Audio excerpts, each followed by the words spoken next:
ইতিমধ্যে বহু মানুষ মাছের কোনো অবমুক্ত করছে এই মুহূর্তে।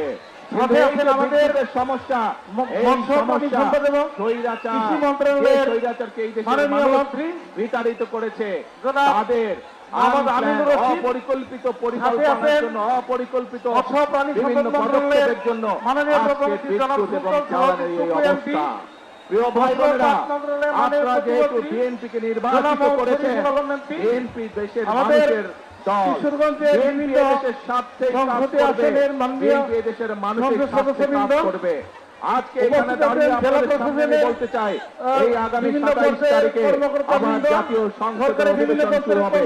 সেই জাতীয় সংসদ অধিবেশনে আপনাদের সরকার বিভিন্ন মৎস্যচাষী এবং মৎস্য সংসদের মধ্যে উপস্থাপন করবে। আমরা ইনশাআল্লাহ আগামী 10 বছর এই ব্রহ্মপুত্র নদের মাননীয় প্রধানমন্ত্রী সমাধান করব। তার সাথে এই পরিকল্পনা আমরা দেশের জনগণের সামনে উপস্থাপন করব পবিত্র জাতীয় সংসদে। ভাই বোনেরা, আজ গর্জনের সমস্যা নিয়ে এই যখন সমস্যা, এই যখন সংকট, যে কোনো সংকট যদি মোকাবেলা করতে হয় ধৈর্য ধারণ করতে হবে আমাদেরকে। আমরা সংকট মোকাবেলা করতে ঠান্ডা মাথায় অনুরোধ করব আপনাদের ধীরে ধীরে নামের মোকাবেলা করতে হবে। কিন্তু আমরা দেখতে আসার জন্য আহ্বান করা হবে।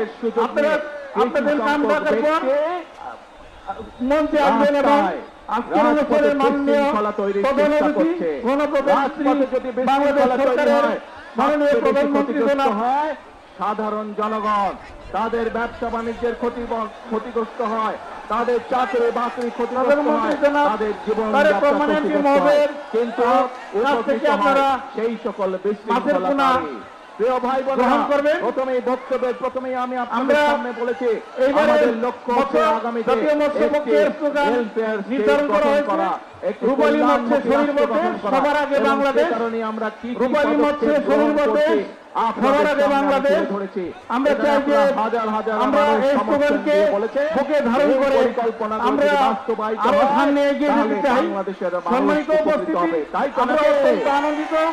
এই প্রথম বাংলাদেশের বক্তব্যের ইতিহাসে শেষে আপনাদের বলতে চাই, আপনারা যে সমর্থন দিয়েছেন আমাদের মৎস্যচাষী এবং মৎস্যজীবীদের জন্য যে অনুষ্ঠান আয়োজন করা হয়, এতে প্রথম ঢাকার বাইরে আয়োজন করা হচ্ছে। আমরা অত্যন্ত আনন্দিত এবং গর্বিত। জনগণের জন্য অতীতেও কাজ করেছে, প্রধানমন্ত্রী কাজ করবে এবং দেশ এবং জনগণের বাইরে কোনো কাজ করবে না।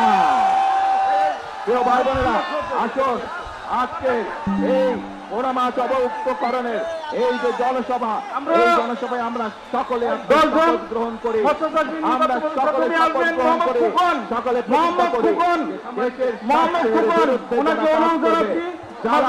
বিশৃঙ্খলা তৈরি করবে, যারা জনগণের বিভিন্ন বাধাগ্রস্ত করবে, তাদেরকে জনগণের সকল শক্তি নিয়ে তাদেরকে প্রতিরোধ করবে।